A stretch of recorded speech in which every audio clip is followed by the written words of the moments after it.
नमस्कार, आप देख रहे हैं एनएमएफ न्यूज। आपके साथ मैं हूं नमता चौधरी और इस वक्त की बड़ी खबर आपको बताते हैं। बिलावल भुट्टो ने भारत के प्रधानमंत्री नरेंद्र मोदी को धमकी दी है। कहा है, हिम्मत है तो सिंधु नदी का पानी रोक कर दिखाएं, या तो दरिया से पानी बहेगा या फिर खून। भारत सिर्फ धमकी देता है। और इसी तरीके की भाषा का इस्तेमाल करते हुए बिलावल भुट्टो नजर आए हैं। वो बिलावल भुट्टो जो वक्त पड़ने पर पलट भी जाएंगे, ये भी पाकिस्तान की जनता भी जानती है और हम भी जानते हैं। लेकिन बावजूद इसके एक बड़ी रैली को संबोधित करते हुए वो भारत के खिलाफ जहर उगलते हुए नजर आए हैं। इसी पर चर्चा करने के लिए मेरे वरिष्ठ सहयोगी पंकज प्रसून मेरे साथ जुड़े हुए हैं। लेकिन पंकज जी से मैं समझूं या इस पर चर्चा को आगे बढ़ाऊं, पहले बिलावल भुट्टो का बयान आप लोग सुन लीजिए। हम जंग नहीं चाहते, मगर वो सिंधु पे हमला करे तो उनको मालूम है कि या इस सिंधु से पानी बहेगा या खून बहेगा।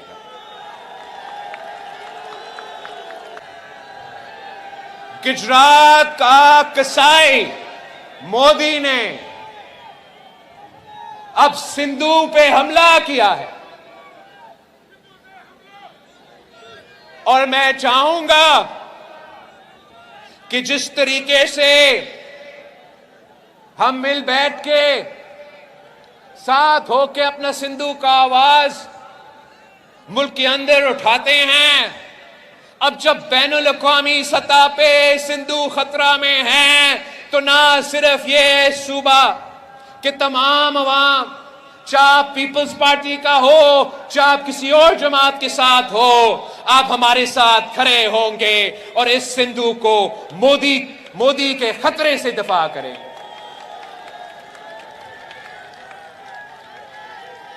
ये मैंने 27 दिसंबर को कहा था कि जब मैं आपका वजीर खारजा था तो मैं तब भी सिंधु पे हमले होते थे और मैं बैनुल अक़वामी सतह पे आपका वजीर खारजा की हैसियत में उस सिंधु का दिफा करता आ रहा हूं।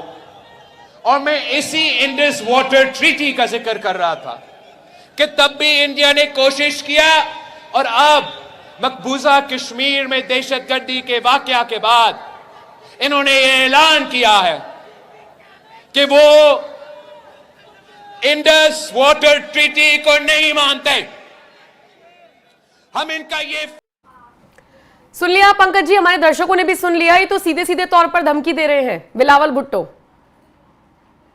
नहीं, इन्होंने तब धमकी नहीं दी जब इनकी मां को पाक फौज ने मार दिया, यानी परवेज मुशर्रफ ने। इन्होंने तब धमकी नहीं दी जब इनके अब्बा हुजूर को जरदारी साहब को कान पकड़कर निकाल दिया गया था, तब कहां खून खौल रहा था। इन्होंने तब धमकी नहीं दी जब इनके नाना जुल्फिकार अली भुट्टो को पाक फौज ने मार डाला। और ये तब धमकी नहीं दी जब इनको भाग के इंग्लैंड रहना पड़ा था। ये सब खोखले लोग हैं। और ये जो कह रहे हैं ना कि दरिया में पानी नहीं खून बहेगा, तो अपने परिवार को क्यों लंदन भेज दिया? डर किस बात का था? कर लेते। पता चला कि इनका खुद का प्रधानमंत्री खून के फव्वारे छोड़ रहा है रावलपिंडी के अस्पताल में। और कहां से छोड़ रहा है ये आप देख लीजिए, वो ऑफिशियल स्टेटमेंट में उसे पाइल्स हो गया और ब्लीडिंग हो रही है।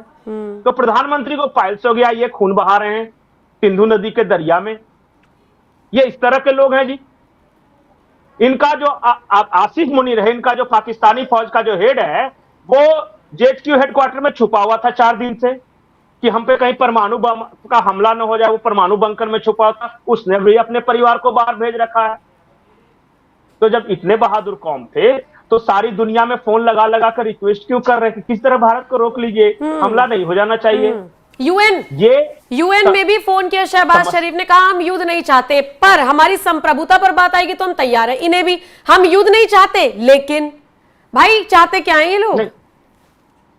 सबसे बड़ी बात पता है कि इनका झगड़ा खुद का अंदर का झगड़ा है। सिंधु नदी का पानी पंजाब ने रोक रखा है, सिंध नहीं जाने दे रहा है। और ये सिंध की राजनीति करते हैं और सिंध के लोग अलग प्रोटेस्ट कर रहे हैं सिंधु देश की मांग को लेकर। तो ये वो तो कह नहीं पा रहे, पंजाबियों से ये करते हैं और ये झूठे नारे लगा रहे हैं। और ये तो पाकिस्तान में इसकी क्या इमेज है बताने की जरूरत है नहीं। मैं बोलूंगा तो फिर वो व्यक्तिगत रूप से आहत हो जाएंगे और वो हम लोग अलग चले जाएंगे। नहीं होगा। लेकिन पंकज जी, बिलावल भुट्टो अगर इतनी हिम्मत रख रहा है कि वहां से इस तरीके के बयान दे रहा है, तो अब वक्त नहीं आ गया भारत को एक्शन ले लेना चाहिए। हालांकि जिस तरीके से मीटिंग हो रही है 23 मई तक एक डेट बार बार सोशल मीडिया पर वायरल है, और बाकी पाकिस्तानी मीडिया में मैं कल 2-3 बयान सुन रही थी, वो खुद ही कह रहे हैं, हालांकि हमारे यहाँ की टीमें मना कर रही है, लेकिन वो कह रहे हैं जी राफेल घूम रहे हैं। हमने तो कभी कहा नहीं, भारत के प्रधानमंत्री ने कभी कुछ कहा हमले को लेकर, या रक्षा मंत्री ने, या विदेश मंत्री ने, वहां का पाकिस्तानी मीडिया चला रहा है, तीनों से ना, सब नहीं, वहां सब बोल रहे हैं। वहां शहबाज शरीफ बोल रहे हैं कि मेरे पास सूचना है भारत हमला करने वाला है। उनके डिफेंस मिनिस्टर कह रहे हैं कि बस 24 घंटे में हमले हुए जी। सूचना प्रसारण मंत्री रात के 2 बजे उठ के प्रेस को बुलाते हैं, बोलते हैं कि मेरे पास पक्की सूचना है, हमला है। डरे हुए लोग इसी तरह बात करते हैं, और जो हम तो इत्मीनान है, हमें क्या करना है वो पाकिस्तान को पता नहीं चलेगा, और जो करेंगे वो बिल्कुल घातक होगा। अब बिलावल भुट्टो जो कह रहे हैं, मैं क्या बोलूं, मुझे लगता है कि भारत के गृह मंत्री ने जो बयान दिया है वो अपने आप में भारत का स्टैंड क्लियर कर रहा है कि भारत के मन में क्या है, ज़हन में क्या है। नम्रता, कल ही अमित शाह जी हैं, उन्होंने पाकिस्तान को लेकर जो कहा है वही भारत सोच रहा है और वही भारत बोल रहा है। बाकी पाकिस्तान क्या बोलता है, वहां के पॉलिटिशियंस क्या बोलते हैं, हमें क्या मतलब। ठीक है मुझे लगता है एक बार अमित शाह जी वाला सुना देना चाहिए। वही मैं कह रही थी, अमित शाह का बयान सुनवा देते हैं और फिर इस वीडियो को यही खत्म करते हैं। बिलावल भुट्टो का बयान आपने सुन लिया, अमित शाह किस तरीके से ललकार रहे हैं वो आपको सुनना चाहिए। बाकी इस वीडियो पर आप अपनी राय हमें जरूर दीजिएगा। सुनिए अमित शाह को। मैं सभी आतंक फैलाने वालों को कहना चाहता हूं कि लड़ाई का अंत नहीं है, एक मकाम है। हर व्यक्ति को चुन चुन कर जवाब भी मिलेगा, जवाब भी लिया जाए। और अगर कोई एक कायराना हमला कर कर ये समझता है कि हमारी बड़ी जीत है, तो एक बात मन से समझ लीजिए, ये नरेंद्र मोदी सरकार है, किसी को बख्शा नहीं जाएगा। इस देश की इंच इंच भूमि पर से आतंकवाद को मूल समेत उखाड़ने का हमारा संकल्प है और वो सिद्ध होकर रहेगा। जिन लोगों ने एक कृत्य किया है उसका उचित दंड उनको निश्चित रूप से दिया जाएगा। कार्यक्रम की शुरुआत के पहले हमने पहलगांव में जो आतंक की भेंट चढ़े, जिनका बलिदान हुआ, वो हमारे प्यारे भाइयों बहनों को श्रद्धांजलि दी। मैं आज उन सभी आतंक की भेंट चढ़ने वाले हमारे नागरिकों को, उनके परिवारजनों को कहना चाहता हूं, एक क्षति सिर्फ आपकी क्षति नहीं है, आपके जितना ही दर्द देश के हर नागरिक के दिल में है, हर नागरिक इतना ही दुख का अभिव्यक्ति करना चाहता है। और मैं आज पूरे देश की जनता को यह बताना चाहता हूं कि 90 के दशक से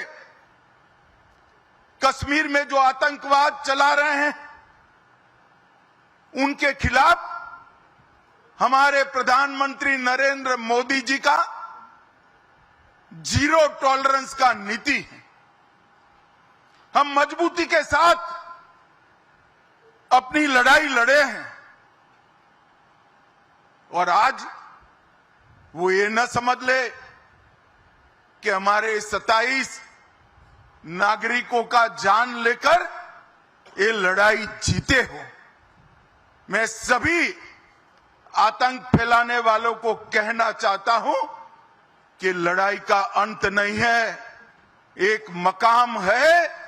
हर व्यक्ति को चुन चुन कर जवाब भी मिलेगा, जवाब भी लिया जाएगा।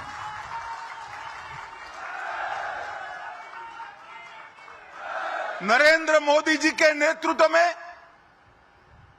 चाहे उत्तर पूर्व हो, चाहे वामपंथी उग्रवाद का क्षेत्र हो, चाहे कश्मीर पर पड़ी आतंकवाद की छाया हो, हर चीज का मजबूती के साथ हमने जवाब दिया है। और अगर कोई एक कायराना हमला कर कर ये समझता है कि हमारी बड़ी जीत है, तो एक बात मन से समझ लीजिए, ये नरेंद्र मोदी सरकार है, किसी को बख्शा नहीं जाएगा, किसी को बख्शा नहीं जाएगा। इस देश की इंच इंच भूमि पर से आतंकवाद को मूल समेत उखाड़ने का हमारा संकल्प है और वो सिद्ध होकर रहेगा। और इस लड़ाई में न केवल 140 करोड़ भारतीय, पूरी दुनिया भारत के साथ खड़ी है।